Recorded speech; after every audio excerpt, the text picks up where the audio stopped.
escuchó así el micrófono, así una voz medio ronca, así como una voz de hombre. Y dije, caray. Hermanos, estamos, como escuchamos en los mensajes de nuestro ministro, estamos a 27 días para celebrar la fiesta de la Pascua, la solemnidad de la Pascua.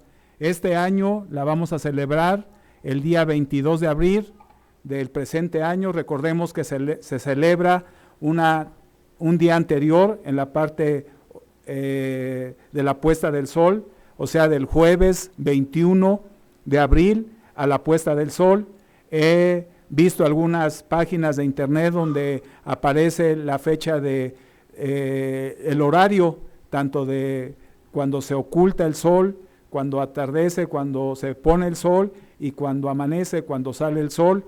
Y a reserva de confirmarlo, más o menos el sol, a la puesta del sol del día 21, jueves 21 de abril, es a las 19 horas con 56 minutos, se está ocultando el sol. En ese lapso estaremos celebrando mediante Dios primeramente la solemnidad de la Pascua. Y recordemos que después viene la noche de ser muy observada, da inicio el primer día de los panes sin levadura, y tendremos servicios al día siguiente para los servicios del primer día de los panes sin levadura. Recordemos que no olvidar que tenemos que ir, es buen tiempo para ir. Nos manda nuestro Dios que debemos ir sacando la levadura de nuestros hogares físicos. Estamos a muy buen tiempo para ir con calma, haciendo limpieza en nuestros hogares. Recordemos que Dios nos enseña a través de acciones físicas que hacemos, nos enseña lecciones espirituales que debemos de ir aprendiendo con esas acciones físicas. Por eso Dios nos dice que debemos de sacar todo lo leudado de nuestros hogares, y estos son lecciones espirituales que vamos a ir viendo en esta fiesta de los panes sin levadura. Recordemos, hermanos, que parece que fue el día de ayer cuando se estaba dando la oración final del último gran día en el caso de México, en Puerto Vallarta, Jalisco. Iban a pasar casi 6 meses y ya estamos por terminar ese puente oscuro, y estamos para celebrar ya en unas semanas más la solemnidad de la Pascua. La Pascua, hermanos, es la observancia más solemne del año, la más solemne, hermanos. Recordemos que, sin quitar la importancia a las demás fiestas santas de Dios, sin esta fiesta de la Pascua, no tendrían razón las siguientes fiestas. La Pascua es la base, la columna, el apoyo de las demás fiestas, porque si Jesucristo no hubiera muerto, si Jesucristo no hubiera sido crucificado, no hubiera muerto en el madero y no hubiese resucitado, las demás fiestas no tendrían razón de ser, como dice Pablo en Primera de los Corintios, de aquellos que no creían en la resurrección. Vana es nuestra predicación, entonces sería entonces nuestra fe. Entonces es la base, no porque le restemos importancia a las demás fiestas santas, sino porque es la base, la columna vertebral de lo que creemos, de nuestra fe en Dios y en su Hijo Jesucristo. Jesucristo, hermanos, conmemora esta fecha el aniversario de la muerte de Jesucristo. Jesucristo derramó su vida, o sea, su sangre, porque dice la palabra de Dios que la vida está en la sangre.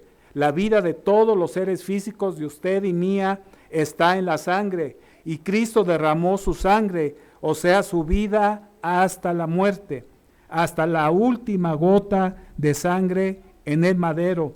¿Para qué? Para hacer posible el perdón de nuestros pecados y la reconciliación con Dios el Padre. En este sábado, hermanos, veremos algunos puntos que vamos a considerar importantes para esta solemnidad. He titulado este sermón para los que toman nota, este segundo mensaje, la necesidad de observar la solemnidad de la Pascua. En este sábado vamos a considerar algunos aspectos principales en los cuales debemos de observar y tenemos la necesidad de observar la solemnidad de la Pascua. Como primer punto debemos y tenemos la necesidad de observar la fiesta, la solemnidad de la Pascua para renovar nuestro compromiso con Dios. ¿Recuerda usted a los que hemos sido bautizados cuál fue nuestro compromiso con Dios, nuestro pacto que hicimos con Dios en el bautismo? Debe de traerlo a la memoria porque es un compromiso total que hacemos con Jesucristo y con Dios nuestro Padre. Debemos de recordar que nuestro compromiso no fue resultado, hermanos, de un impulso emotivo, no fue algo que se planeó, que fue algo en el momento, no que se planeó, sino que fue algo en el momento, sino que tomó tiempo. Dios empezó a trabajar con usted y conmigo, empezó a llamarnos, empezó a abrir nuestra mente, empezó a tocar nuestro corazón y empezó a trabajar con nosotros y nos empezó a conducir al arrepentimiento. Tomó tiempo. En algunas personas ha sido rápido, en cuestiones de meses, tal vez en otras personas tomó más años. Por ejemplo, en mi caso, tardó casi 6 años en ser bautizado, pero en cualquiera de los casos, Dios no deja de trabajar con la persona, con cada uno de nosotros. Dios nos condujo poco a poco a ese momento definitivo, cuando la persona decide ser bautizada, porque es la persona, hermanos, es usted y yo que decidimos ser bautizado, no el ministro, sino usted y su compromiso con Dios. Si ya quiere ser bautizado y si ya quiere dar ese paso definitivo, vamos a ver esa entrega total. Usted es el que toma ese compromiso, ese pacto con Dios. Usted lo hizo en el bautismo y es un compromiso que usted está haciendo con Dios el Padre y con Jesucristo. Es esa entrega que quiere Dios que tengamos con Él. Nosotros, el ministro, cuando nosotros empezamos a practicar en pláticas para ser bautizados, no es el que toma la decisión. Yo recuerdo cuando mi esposa estaba también en pláticas, estábamos en un comentario con el ministro en aquella ocasión, estábamos varios en la mesa, estábamos celebrando la fiesta precisamente de los panes sin levadura, y él nos comentó a los que estábamos en la mesa, dice, yo a la que ahorita en este momento bautizaría sería a tu esposa, o sea, se estaba dirigiendo a mí.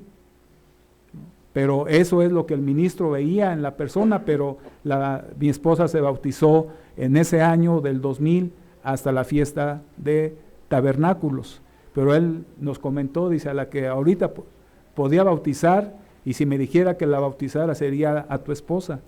Vio él algo, pero él no lo comentó con ella, o sea, él sabía que la decisión era de la persona, no era de él a lo mejor podría haber querido.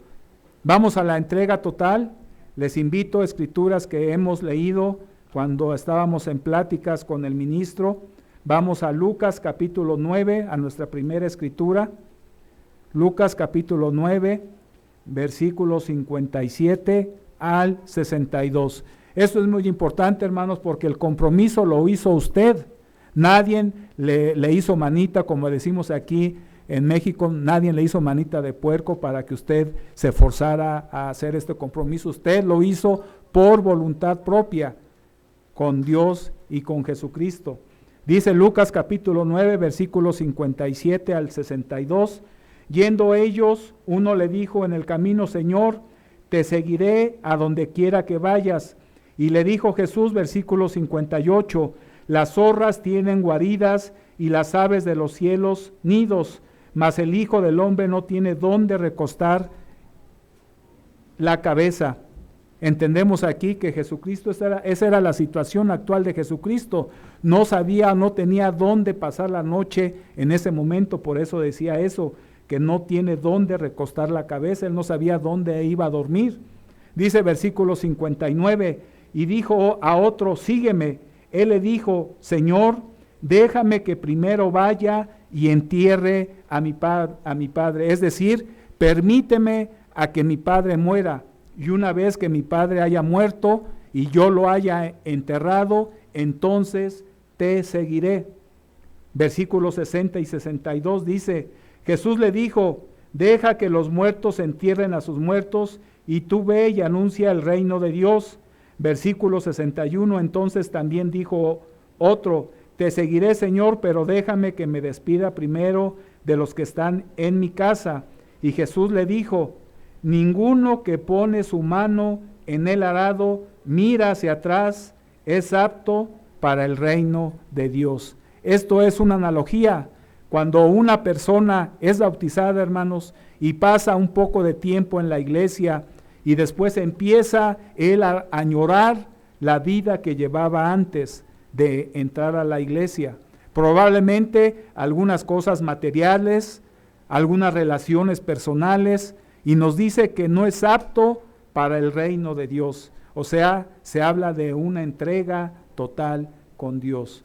O sea, aquí no hay excusa. Dice que no es apto para el reino de los cielos. Si luego aquella persona se va de la iglesia a añorar aquellas cosas materiales o aquellas relaciones probablemente personales que tenían, entonces allí dice que no es apto, dice Jesucristo, para el reino de Dios. Vemos que Dios, hermanos, nos llamó, nos condujo a un arrepentimiento antes de comprometernos y dar ese paso definitivo. Cuando el ministro nos orienta en las pláticas que tuvimos para ello, para ser bautizados, nos habló, ¿recuerdan ustedes de qué nos habló el ministro? De calcular el costo, calcular el costo. O sea, tienes que estar seguro de este paso, tener la convicción de lo que vas a hacer. Por eso nos hablaban de calcular el costo de este paso que quieres dar, y nos recomendó, y lo vamos a leer en Lucas capítulo 14.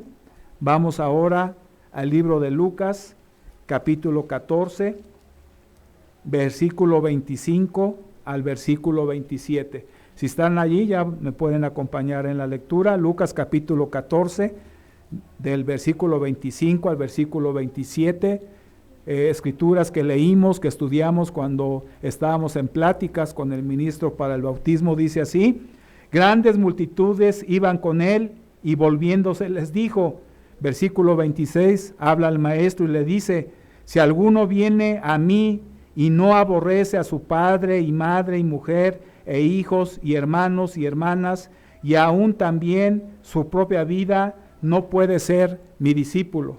Recuerden ustedes, hermanos, que aquí es la palabra traducida del griego, como hablaban los hebreos, no es de aborrecer, no es de odiar al padre, a la madre, sino es de amar menos.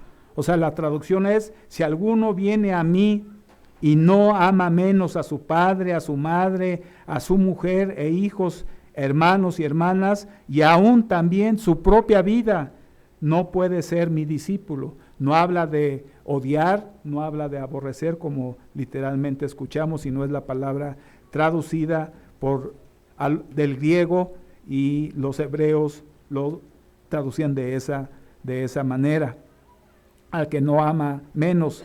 Y dice así el versículo 27: y el que no lleva su cruz y viene en pos de mí, no puede ser mi discípulo.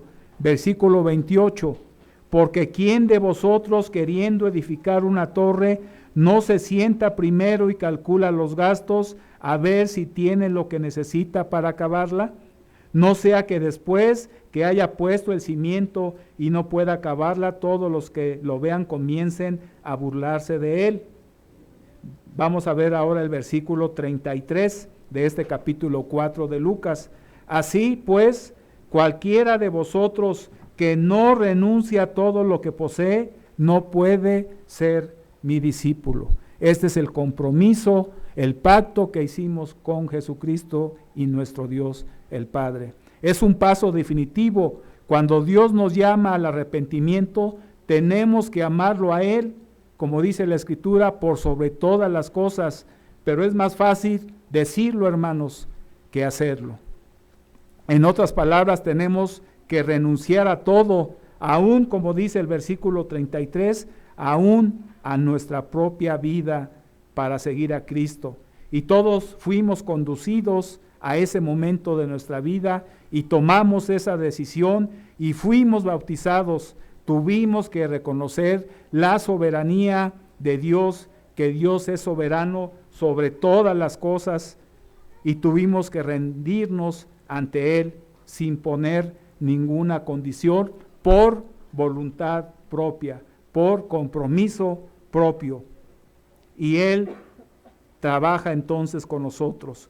Es Dios entonces quien obra en nosotros. Como dice la Biblia, Él obra en nosotros el querer y el hacer las cosas por su buena voluntad.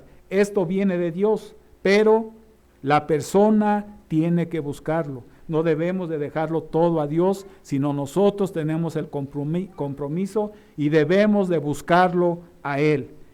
Y tiene que estar dispuesto a aceptarlo y dar ese paso, ese compromiso con Dios en el bautismo. Es únicamente cuestión de establecer bien nuestras prioridades. Recordemos en el libro de Mateo, capítulo 6, versículo 32, dice que busquemos primero el reino de Dios y su justicia, y todo lo demás será añadido.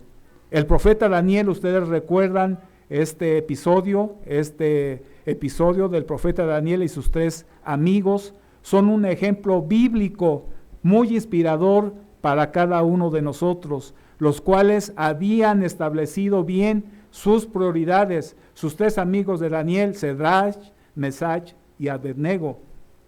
Ustedes recuerdan este hecho, el cual el rey Nabucodonosor ordenó en todo su imperio que adoraran a esa estatua al son de los instrumentos musicales.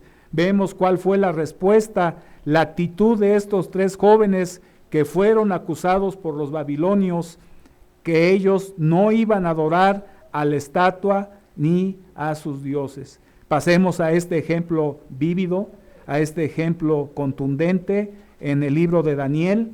Vamos a estudiar nuevamente, vamos a leer estas escrituras muy inspiradoras sobre este hecho. Daniel capítulo 3, versículo 16 al versículo 18, dice así. Ya ustedes pueden leer desde el versículo 1 la historia, y vamos a leer el versículo 16 al versículo 18. Sadrach, Mesach y Abednego respondieron al rey Nabucodonosor diciendo: no es necesario que te respondamos sobre este asunto. He aquí nuestro Dios, a quien servimos, puede librarnos del horno de fuego ardiendo, y de tu mano, oh rey, nos librará. Versículo 18, y si no, ellos sabían que sus vidas estaban en las manos de Dios. Ellos tenían la fe y la confianza de que los iba a librar, pero dice el versículo 18, y si no, sabía que Dios iba a obrar su voluntad en ellos, y si no los libraba, dice: sepas, oh rey, que no serviremos a tus dioses, ni tampoco adoraremos la estatua que has levantado. Esta es la prioridad que tenían estos 3 jóvenes ante su compromiso total, ante ese pacto con su Dios que no iban a adorar. ¿Y cuál fue entonces la respuesta de Dios hasta esta difícil prueba para estos jóvenes? Veamos el versículo 27 de este capítulo 3 de Daniel. Dice: y se juntaron los sátrapas, los gobernadores, los capitanes y los consejeros del rey para mirar a estos varones, como el fuego no había tenido poder alguno sobre sus cuerpos, ni aun el cabello de sus cabezas se había quemado. Sus ropas estaban intactas y ni siquiera olor de fuego tenían. Y de la misma manera, hermanos, como obró con estos jóvenes, puede obrar con nosotros si somos fieles a este compromiso que hemos hecho con Dios. Cuando hemos sido bautizados y si participamos de la Pascua con fe en Jesucristo para perdón de nuestros pecados, tendremos la plena seguridad que el fuego del infierno no tendrá ningún poder sobre nosotros. Y me refiero al fuego del Gehenna, porque seremos transformados en la primera resurrección. La segunda muerte, o sea, el lago de fuego y azufre, el Gehenna, ya no tendrá poder sobre nosotros. Nosotros seremos transformados en la primera resurrección en seres espirituales.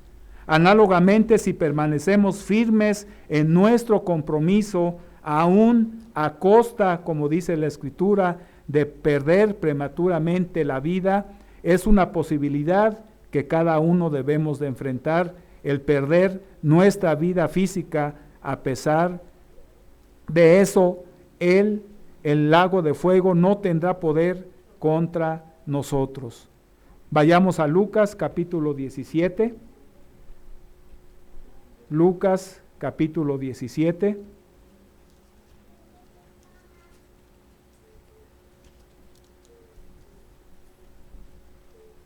Dice así, capítulo 17 del libro de Lucas, versículo 33, nos dice: todo el que procure salvar su vida, estaban hablando Jesucristo, la perderá, y todo el que la perdiere, la salvará. Veamos cuál debe de ser entonces nuestra actitud al tomar la Pascua. Si nuestra preocupación es salvar nuestra vida física, nos dice Cristo que la perderá. Esto es, si estamos dispuestos a perderla por la obra de Dios, dice que la ganaremos. Aquel que quiera perder su vida, la ganará. Vayamos al libro de Apocalipsis. Apocalipsis capítulo 20.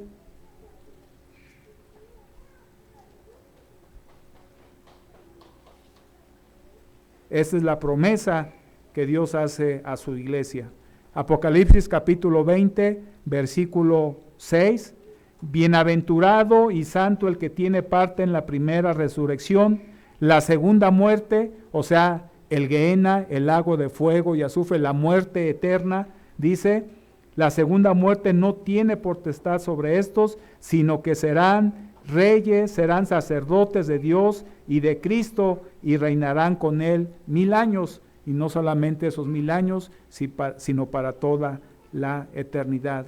Debemos estar entonces conscientes, hermanos, de renovar nuestro compromiso con Dios en esta fiesta, y su Hijo Jesucristo, al ser nosotros bautizados, al tomar ese pacto y tomar de los emblemas en la solemnidad de la Pascua.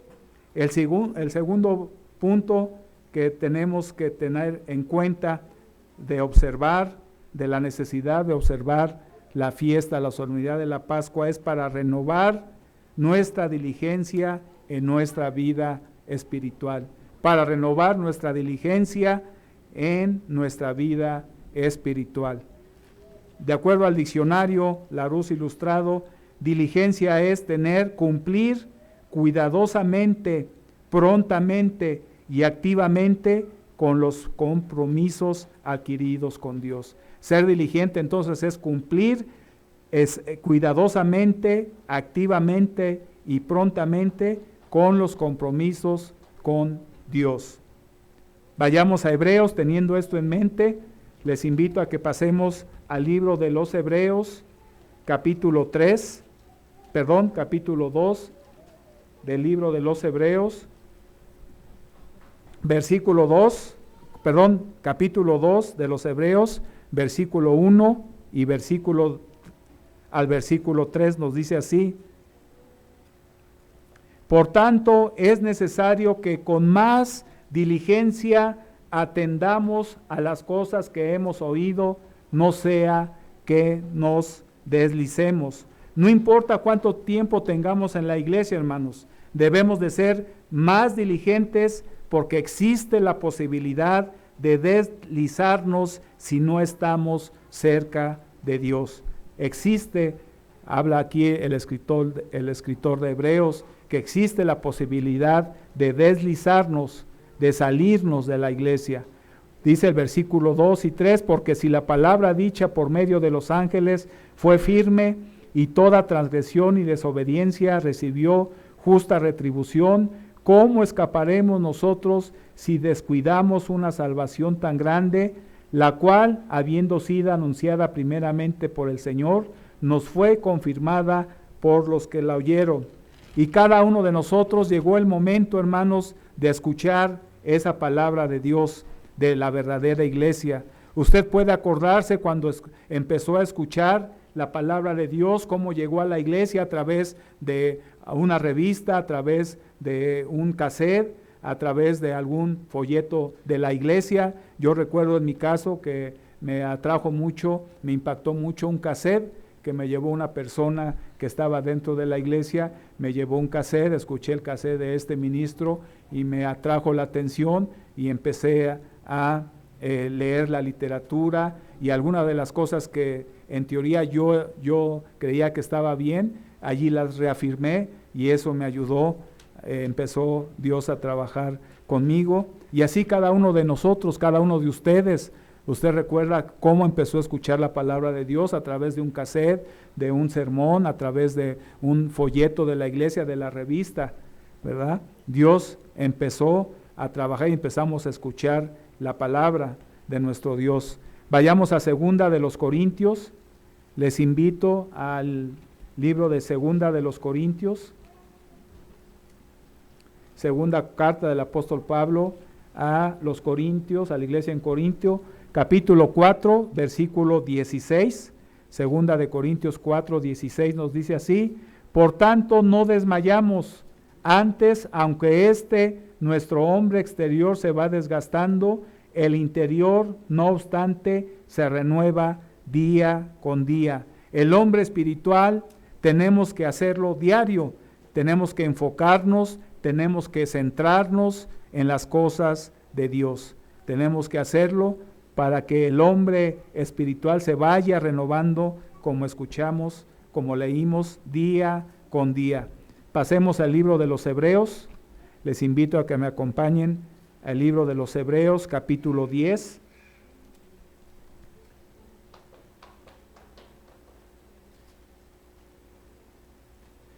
Hebreos capítulo 10, versículo 24 y versículo 25 nos dice así: y considerémonos unos a otros para estimularnos al amor y a las buenas obras, no dejándonos de congregarnos como algunos tienen por costumbre, sino exhortándonos, y tanto más cuando veáis que aquel día se acerca.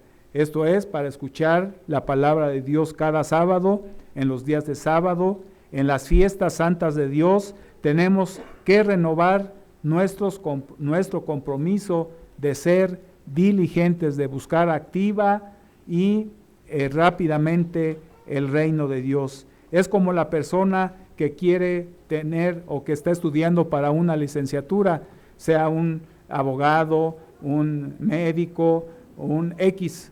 Él tiene que ser diligente en el compromiso de asistir a sus clases. Debe de tener la determinación de ser diligente para llegar a hacer lo que él está estudiando, sea un médico, sea un abogado, sea un licenciado. Así también nosotros, para llegar a ser hijos de Dios, nacidos de Dios, y parte de ese compromiso es estar viniendo a clases, por llamarlo de alguna manera, a clases sábado tras sábado, fiesta tras fiesta. ¿Cada cuándo? Cada semana, cada año con año. Es un compromiso. Por eso nos hablábamos en el primer punto de calcular el costo, porque este es el costo que tenemos que hacer, asistir, no dejándonos de congregarnos en estos días sábados y sábados anuales y fiestas santas de Dios. Y esto lo tenemos que hacer, hermanos, no cada año, no cada 6 meses, sino a través de toda nuestra vida cristiana, hasta nuestra muerte física o hasta que venga por segunda vez Jesucristo. Todo esto es parte de ese compromiso. Ahora, toma esfuerzo, toma trabajo, asistir. Claro que sí, hermanos, no es fácil. Toma ese trabajo y tenemos que hacer ese esfuerzo, lo que escuchábamos en el primer mensaje de nuestro diácono. Toma esfuerzo, toma trabajo, claro que sí. Y eso a cada uno, y aquí tenemos personas profesionistas que preguntémosles que si toma trabajo y toma esfuerzo el llegar hasta donde llegaron, de acabar una carrera, de tener una licenciatura. Tenían que asistir cada semana, semestre tras semestre, año tras año, por 4 o 5 años. Ese es un compromiso que ellos tenían con ellos mismos para acabar la carrera. Y claro que toma esfuerzo y trabajo venir a servicios, pero sabemos, hermanos, que todo esto tiene su recompensa. Tenemos que dejar todo atrás y asistir a servicios, a las fiestas, y requiere ese trabajo y ese esfuerzo, pero con la ayuda de Dios lo podemos lograr, lo podemos hacer, porque recordemos que Él obra en nosotros el querer y el hacer las cosas por su buena voluntad. Tenemos entonces que renovar en ese espíritu, y también lo que fomenta la iglesia, el compañerismo, el compañerismo cristiano. Toma también esfuerzo, toma trabajo, claro que sí. ¿Y saben por qué, hermanos? Porque todavía traemos la naturaleza humana. No somos perfectos todavía, y todos tenemos fallas y debilidades, y lamentablemente nuestra naturaleza humana ve las fallas que hay en la otra persona, ve los defectos que hay en la otra persona en vez de las cualidades, y esa es nuestra naturaleza humana. No sé si alguno ha tomado algunos cursos de relaciones humanas, y a veces nos ponían a hacer que de nuestro mejor amigo sus cualidades, y a veces nos costaba trabajo anotar las cualidades de ese amigo, y sin embargo era nuestro mejor amigo y no conocíamos sus cualidades. ¿Por qué? Porque nuestra naturaleza humana ve más las fallas, los defectos de las personas. Entonces toma esfuerzo también este compañerismo y esta convivencia cristiana. Claro que sí, hermanos, porque todavía somos carne y sangre y traemos esta naturaleza, nuestra naturaleza humana. Pero tenemos que hacerlo porque Dios no nos llamó para ser cristianos solitarios, como un llanero solitario. Nos llamó para vivir en armonía en la iglesia, en conjunto con nuestros hermanos que profesan la misma fe y van hacia el mismo camino que nosotros. Nuestra meta es el reino de Dios, es también un compromiso que hicimos con Dios y debemos estar haciendo, porque esas mismas personas creen y tienen esa misma fe que nosotros tenemos. Todo esto nos permite convivir, como dice el salmista. Recordemos el Salmo 133, versículo 1 al versículo 33. Dice que es como el buen óleo, allí envía Dios bendición. Cuando convivimos con los hermanos, dice que allí envía Dios bendición y vida eterna. Estamos siendo bendecidos cuando estemos conviviendo unos con otros en armonía. Entonces, sí es importante el compañerismo, la convivencia y la hospitalidad cristiana, junto con la oración, el estudio bíblico, la meditación y el ayuno. Otro punto, hermanos, que necesitamos para observar la fiesta, la solemnidad de la Pascua, es que debemos de estar seguros cuando estemos en la solemnidad, en tomar los emblemas, de no tener alguna raíz de amargura y resentimiento en nuestro corazón, de cuidar de asegurarnos que no tenemos raíz de amargura y resentimiento en nuestro corazón. La Pascua, hermanos, ¿qué representa? La Pascua representa el perdón. Dios nos perdonó a nosotros nuestros pecados, no porque hayamos sido los mejores, sino porque fuimos los más viles, pero Dios nos otorgó su perdón. Dios envió a su Hijo, no en rescate de los buenos, sino en rescate de los pecadores. Y por lo tanto, hermanos, nosotros debemos de perdonar a cualquier persona que nos ofenda, esas ofensas, porque la Pascua representa el perdón de nuestros pecados. Vayamos a Hebreos capítulo 12. Hebreos capítulo 12, versículo 15 dice así. Si ya están en la cita, les invito a que me acompañen en la lectura. Dice así Hebreos capítulo 12, versículo 15, dice así: mirad bien, no sea que alguno deje de alcanzar la gracia de Dios. ¿Qué significa dejar de alcanzar la gracia de Dios? Es dejar de alcanzar el perdón de Dios. Es como una manzana podrida. Con una sola persona que haya en la congregación que tuviese este tipo de problema, puede contaminar a muchas otras personas. Y por eso es muy importante que no tengamos amargura o resentimiento. Dice así, terminando el versículo 15, al versículo 17 dice: mirad bien que no sea que alguno deje de alcanzar la gracia o el perdón de Dios, que brotando alguna raíz de amargura os estorbe y por ella muchos sean contaminados, no sea que haya algún fornicario o profano como Esaú, que por una sola comida vendió su progenitura. Versículo 17, porque ya sabéis que aún después, deseando heredar la bendición, fue desechado. Él procuró una oportunidad de Esaú, pero dice que no la encontró, que aún después deseando heredar la bendición fue desechado y no hubo oportunidad para el arrepentimiento, aunque lo procuró con lágrimas. Ya no hubo esa oportunidad para Esaú, él procuró, pero ya no la hubo.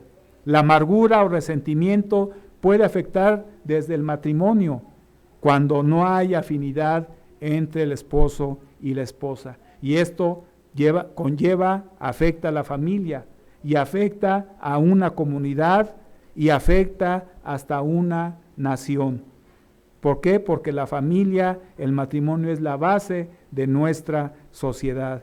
Y ustedes vemos en la descendencia de Ismael que hasta la fecha tiene un antagonismo hacia el pueblo judío. Y esto se remonta hasta los tiempos de Abraham, de Isaac y de Jacob y su descendencia. Es un resentimiento que tienen, y eso ha ocasionado, hermanos, muchas muertes, ha ocasionado sufrimientos, lágrimas y muchas atrocidades debido al resentimiento que nos habla aquí la Escritura, aquella amargura y resentimiento.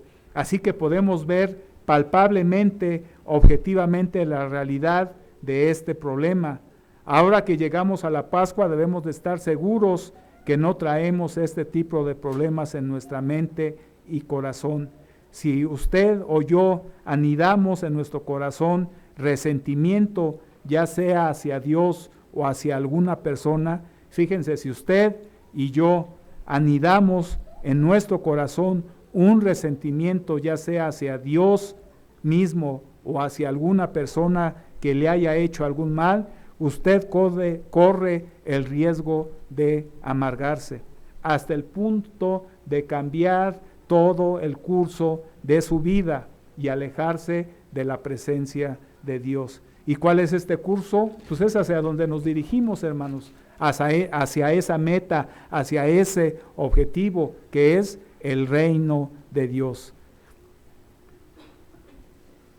Entonces debemos de tener cuidado en este aspecto, porque podemos dirigirnos hacia ese lago de fuego, hacia esa muerte segunda, que es el lago de fuego y azufre. Esto es algo serio en nuestras vidas. ¿Cuál sería el antídoto para este problema espiritual?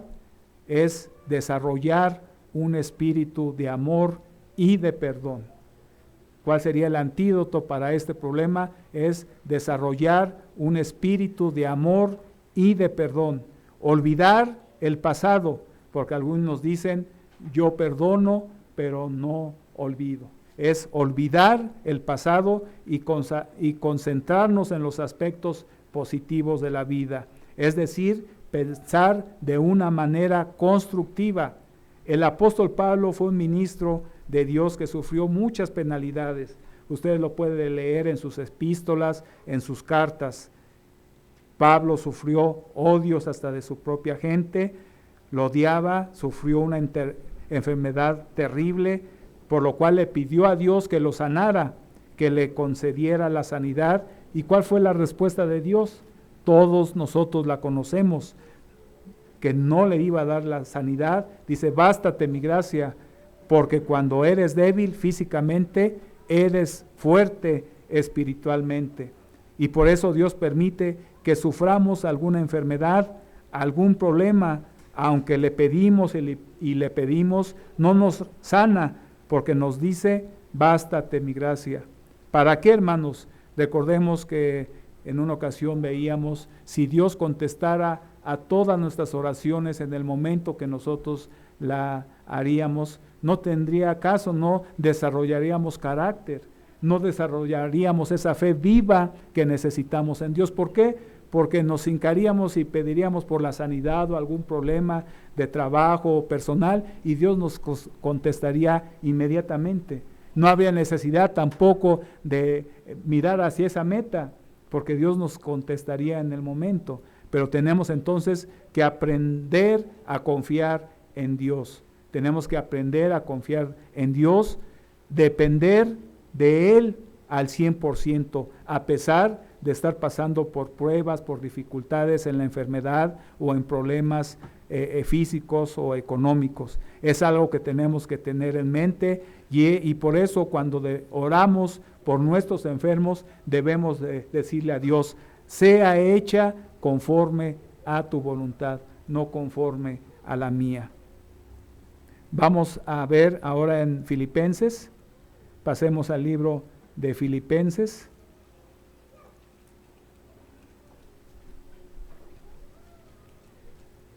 Filipenses capítulo 3, versículo 13 y versículo 14. Filipenses capítulo 3, versículo 13 y 14 nos dice así: hermanos, yo mismo no pretendo haberlo ya alcanzado, hablando Pablo, pero una cosa hago, olvidándome ciertamente lo que queda atrás y extendiéndome a lo que está delante, prosigo a la meta, al premio del supremo llamamiento de Dios en Cristo Jesús. Él no pensaba que ya fuera perfecto, Pablo pensaba que no era perfecto, ni pensaba que ya había alcanzado la meta, porque dice el versículo 14 que prosigo, continúo, avanzo hacia la meta. Lo mismo tenemos que hacer nosotros ahora que viene la Pascua, asegurarnos de no tener ninguna raíz de amargura o de resentimiento en nuestro corazón. Y vamos a ver el antídoto a esta actitud de tener probablemente algún resentimiento, alguna raíz de amargura. Dice así Romanos capítulo 13, del versículo 8 al versículo 10, nos dice así la palabra de Dios. Romanos capítulo 13, del versículo 8 al versículo 10 dice: no debáis a nadie nada, sino el amaros unos a otros, porque el que ama al prójimo ha cumplido la ley. Porque no adulterarás y no matarás, no hurtarás, no dirás falso testimonio, no codiciarás, y cualquier otro mandamiento en esta sentencia se resume: amarás a tu prójimo como a ti mismo. Versículo 10, el amor no hace mal al prójimo, así que el cumplimiento de la ley es el amor. Este es el antídoto entonces a lo que estamos considerando.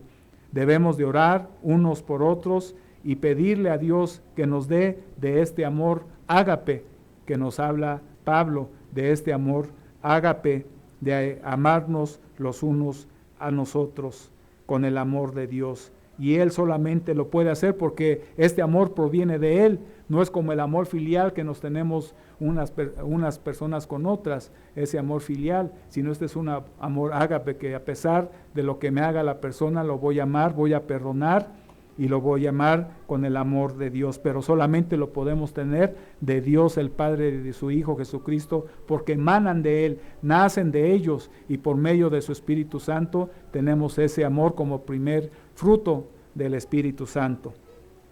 Otro punto es que necesitamos nosotros la necesidad de observar la fiesta, la solemnidad de la Pascua es para vencer.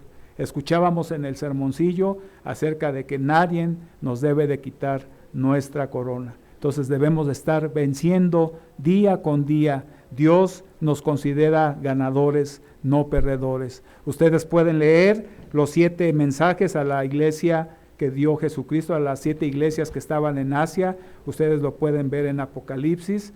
Pueden ver que una de las constantes era al que venciere. Al que venciere, por ejemplo, a la iglesia de Éfeso, le iba a dar de su espíritu, o sea, el árbol de la vida. A la iglesia de Esmirna, que no iba a tener temor del lago de fuego, que es la muerte segunda. La iglesia de Pérgamo dice que le dijo que le iba a dar de ese maná del cielo, y sabemos quién es ese maná. Cristo dijo que Él era el pan de vida, el pan del cielo. La iglesia que estaba en Tiatira, ese mensaje a la iglesia en Tiatira dice del compromiso que Él iba a darnos nuestra vida hasta el fin, si perseveráramos hasta el fin. Vemos estas 7 constantes a las 7 iglesias que estaban en Asia, de que fuéramos o que seamos vencedores. El mensaje a la iglesia en Sardis, ustedes pueden leer el símbolo de aquellas vestiduras blancas, de adquirir el carácter santo, justo y perfecto de Dios. Entonces vemos estas 7, pero quiero tocar un punto acerca de que sabemos que 7 significa perfección, 7 significa completo, por eso los 7 mensajes a esas 7 iglesias que estaban en Asia y que ahora para nosotros. Pero hay una octava que es Jesucristo, y lo vamos a ver en el capítulo 3 del libro de Apocalipsis. Apocalipsis, capítulo 3.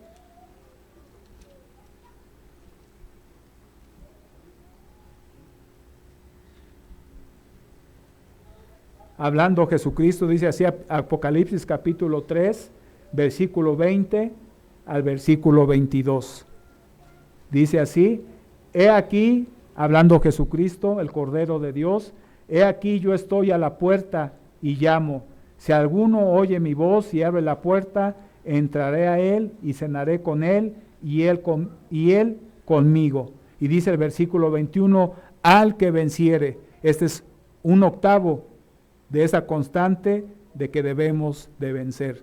Al que venciere, le daré que se siente conmigo en mi trono. Vamos a ver qué se siente, nos va a dar oportunidad Jesucristo de sentarnos en su trono, hermanos. Qué maravilloso será eso. Dice, porque yo me he sentado en el trono de mi Padre. Y dice, se siente conmigo en mi trono, así como yo he vencido y me he sentado con mi Padre en su trono.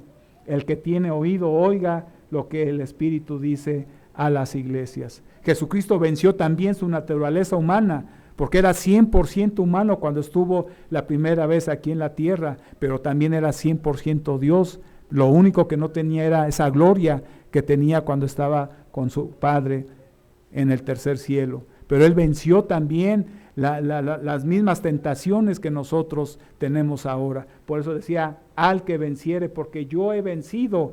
Él nos da la muestra de que sí se puede vencer la naturaleza humana. Entonces, este octavo representa a Cristo. Y veamos el capítulo 21 de este mismo libro de Revelación de Apocalipsis, capítulo 21, versículo 7.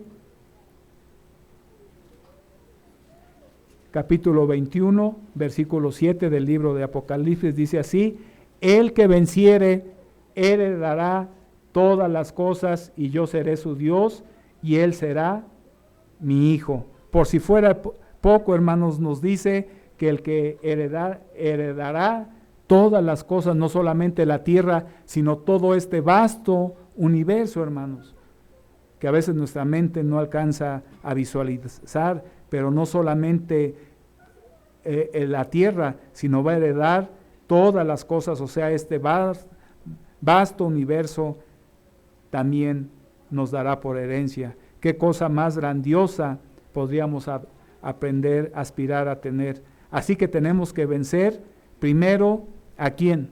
¿A quién es el primero que tenemos que vencer? ¿A quién? A uno mismo. Yo recuerdo cuando estuve viajando a Tuxtla Gutiérrez, y también se ha de recordar el señor Granados, no sé si llegó a ir al zoológico de Tuxtla Gutiérrez, y allí en el zoológico, no sé si todavía esté, decía, aquí está el depredador más grande del mundo, y se asomaba uno, pues no se veía, pero había un espejo, y se estaba uno viendo, y pues era uno mismo, el depredador. Y sí, realmente vemos ahora la contaminación. Escuché haciendo un pequeño paréntesis, escuché que la contaminación de basura es a veces mucho más grande que la contaminación que emiten los automóviles. Crean más contaminación que el monóxido de carbono y se vienen situaciones difíciles en los siguientes años por esta contaminación. Pero bueno, aquí vemos que entonces que tenemos que vencer primeramente a uno mismo, a nuestra naturaleza. Somos nosotros mismos, nuestro peor enemigo somos nosotros mismos. Recordemos que Dios siempre nos considera vencedores, no nos considera perdedores, sino vencedores. Dice Romanos capítulo 8, pasemos a Romanos capítulo 8, versículo 37. Romanos 8:37 nos dice así: antes, en todas estas cosas, somos más que vencedores por medio de aquel que nos amó. O sea, por medio de Él somos más que vencedores. Por Cristo Jesús. Necesitamos prioritariamente vencer, como decimos, nuestra naturaleza humana. Podemos lograrlo renovándonos en la justicia día con día. ¿Y qué es la justicia? Todos tus mandamientos son justicia. Debemos de estar en la observancia de la ley de nuestro Dios. Vayamos a Efesios, capítulo 4.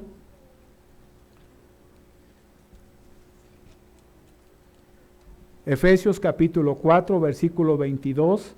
Dice así, 4:22 del libro de Efesios: en cuanto a la pasada manera de vivir, despojaos del viejo hombre que está viciado conforme a los deseos engañosos.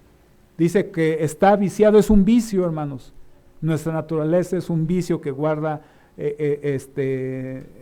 actitudes, pensamientos que no van conforme a lo que Dios es. Es esa lucha de nuestra naturaleza contra las cosas de nuestro Dios, porque nuestra naturaleza humana no es guiarnos hacia la obediencia a la ley de Dios. Esa no es nuestra naturaleza, no es seguir a nuestro Dios, a nuestro Padre, a su Hijo Jesucristo, sino nos lleva en sentido contrario. Por eso Pablo decía que está viciado, o sea, que es un vicio, así como el mal hábito que se tiene de fumar, que se tiene de tomar, así también la naturaleza humana. Entonces debemos nosotros por medio de la sangre que fue derramada por Jesucristo en esta fiesta de la Pascua, porque llevamos el pecado en nuestra sangre. Entonces por eso es necesario observar la solemnidad de la Pascua. Y dice así el versículo 23: y renovaos en el espíritu de vuestra mente,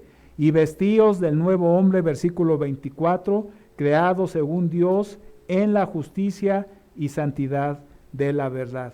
Decíamos que justicia entonces es la obediencia a la ley de Dios. Estos son los parámetros de nuestra vida. Debemos de seguir estos parámetros día con día, día con día. La santidad significa la separación del mundo por medio de la palabra de Dios. Es decir, viviendo de acuerdo a lo que dice la palabra de Dios. Al hacer esto, hermanos, estamos siendo separados del mundo, estamos siendo santificados.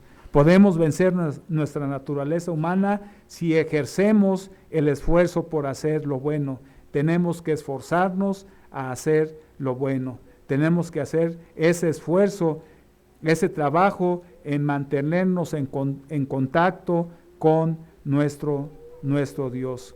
Él entonces lo puede hacer porque Él obra en nosotros siempre y cuando nosotros lo lo busquemos.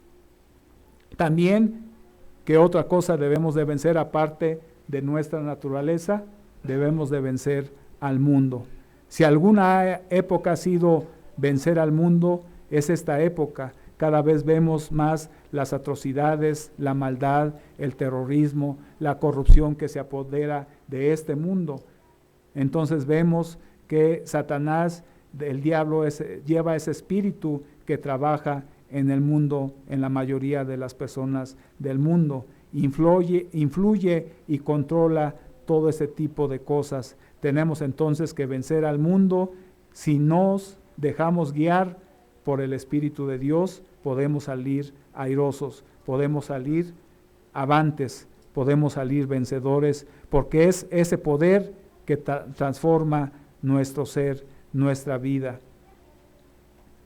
Si tenemos entonces, hermanos, bien definidas nuestras prioridades y si vivimos de acuerdo a los principios espirituales, vemos en el Salmo número 1 que debemos de aplicarlo a nosotros mismos. Vamos a ver en el libro de Salmos, capítulo 1.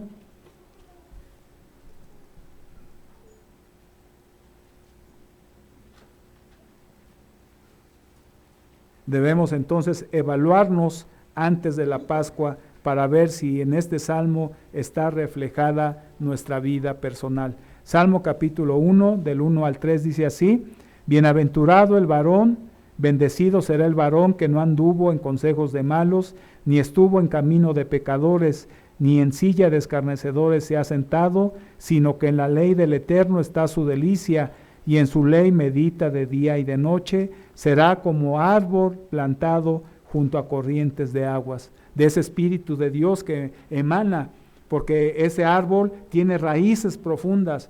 Ustedes, por eso son esos árboles frondosos los que están junto a esos arroyos de aguas, porque sus raíces son profundas, porque buscan el agua para mantenerse vivo ese árbol. Se llegan a entrar hasta lo más profundo de la tierra para buscar esa agua.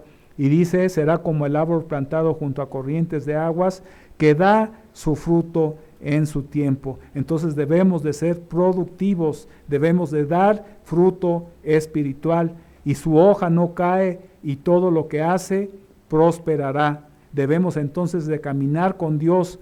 Podemos vencer al mundo si depositamos toda nuestra confianza en Cristo, y eso hacemos cuando tomamos la Pascua, depositar toda nuestra confianza, toda fe en Jesucristo. Vayamos a Juan capítulo 16. Juan capítulo 16,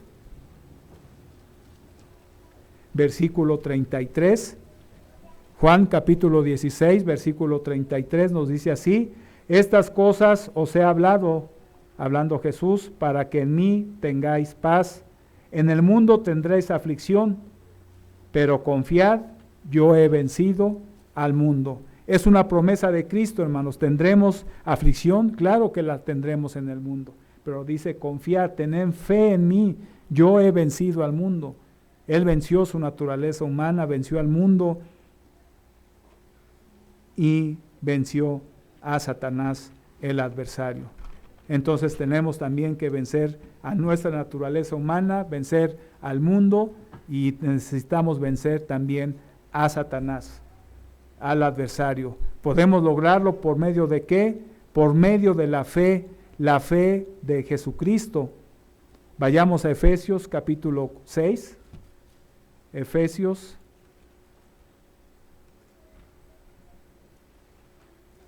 Efesios capítulo 6, versículo 14 al 16. Efesios capítulo 6, versículo 14 al 16 dice así: Estad pues firmes, ceñidos vuestros lomos con la verdad, y vestidos con la coraza de justicia, y calzados los pies con el apresto del evangelio de la paz. Sobre todo, tomad el escudo de la fe,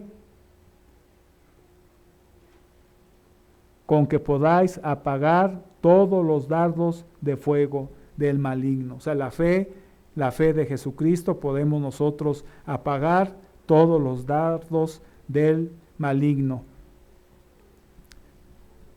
O sea, es por encima de todo podemos apagar esos dardos del maligno. ¿Cómo influye entonces Satanás en nosotros? Influye Satanás en nuestros pensamientos y en nuestras actitudes de duda. Satanás influye en nosotros por medio de pensamientos y de actitudes de duda. Es todo lo contrario de la fe. Lo que Él pone en nuestra mente, esos pensamientos y actitudes de duda, ¿será cierto lo que nos dice la palabra de Dios? ¿Será cierto lo que nos promete Dios y su Hijo Jesucristo? ¿Será cierto como aquella primera pareja humana, nuestros padres Adán y Eva, que les dijo, no moriréis, les metió duda a nuestros primeros padres Adán y Eva? Y eso es lo que transmite Satanás, dudas en pensamientos y actitudes. Nuestra parte consiste entonces de estar alertas y estar vigilantes. Dice Pedro que debemos de estar, de cuidarnos, porque Satanás anda como león rugiente viendo a quien devorar. Debemos de velar entonces, debemos de estar vigilantes, debemos de ser sensitivos cuando Satanás empieza a transmitir esas actitudes y pensamientos en nuestra mente. No, Dios no me escucha, Dios esto no me hace caso. ¿Será cierto entonces lo que Dios dice en su palabra? Nos empieza a meter duda, y la duda, hermanos, destruye la fe. La duda destruye la fe. Si permitimos que la duda destruya nuestra fe, nuestra mente, esa duda destruirá la fe. Por eso es importante echar fuera estos pensamientos y estas transmisiones de actitudes y pensamientos de Satanás, echarlas fuera de nuestra mente. Definitivamente podemos vencerlo si renovamos ese compromiso con nuestro Dios en la Pascua. Veamos en Apocalipsis capítulo 12 lo que este adversario está haciendo. Él no descansa, hermanos, él está trabajando arduamente, porque él no quiere, como dice Pedro, que ninguno llegue al arrepentimiento y llegue a la meta. Dice Apocalipsis capítulo 12, versículo 10 al versículo 11, dice: entonces oí una gran voz en el cielo que decía, ahora ha venido la salvación, el poder y el reino de nuestro Dios y la autoridad de su Cristo, porque ha sido lanzado fuera el acusador de nuestros hermanos, el que los acusaba delante de nuestro Dios. ¿Cada cuándo, hermanos? ¿Cada 8 días? ¿Cada tercer día? No, día y noche. Él no descansa. Él está ante Dios acusándonos de nuestras fallas, de nuestras debilidades, dice día y noche. Pero ellos, dice versículo 11, y ellos le han vencido por medio de la sangre del Cordero, por medio de la sangre de Jesucristo, cuando nosotros renovamos ese pacto con nuestro Dios en la solemnidad de la Pascua. Y ellos le han vencido por medio de la sangre del Cordero y de la palabra del testimonio de ellos, y menospreciaron sus vidas hasta la muerte. Él está día y noche. Satanás no descansa, hermanos. No debemos nosotros tampoco de descansar. Hablaba en el primer mensaje de la lucha que debemos de tener.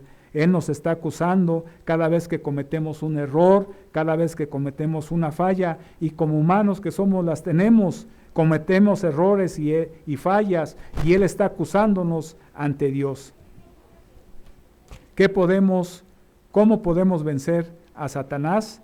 Aquí está la respuesta: por medio de la sangre del Cordero, es decir, renovando ese compromiso cada año, año con año, en la Pascua, y también, como dice la Escritura, por medio de nuestro testimonio. Nosotros tenemos que ser reflejos de ese carácter santo, justo y perfecto que emana del Padre y de su Hijo Jesucristo. Debemos ser reflejos en nuestra vida ante las personas que nos rodean, por medio de ese testimonio.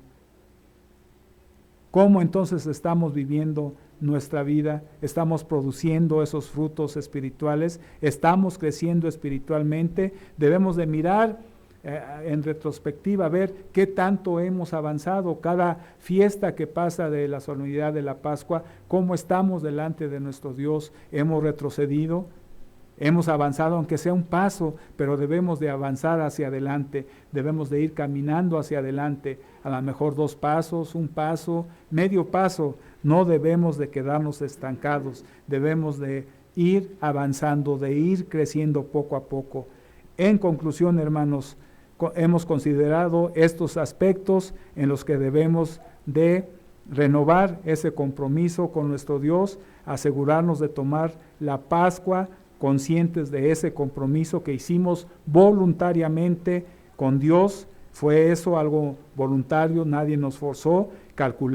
Debimos de haber calculado ese costo y por lo consiguiente renovar esa diligencia para evitar el descuido espiritual.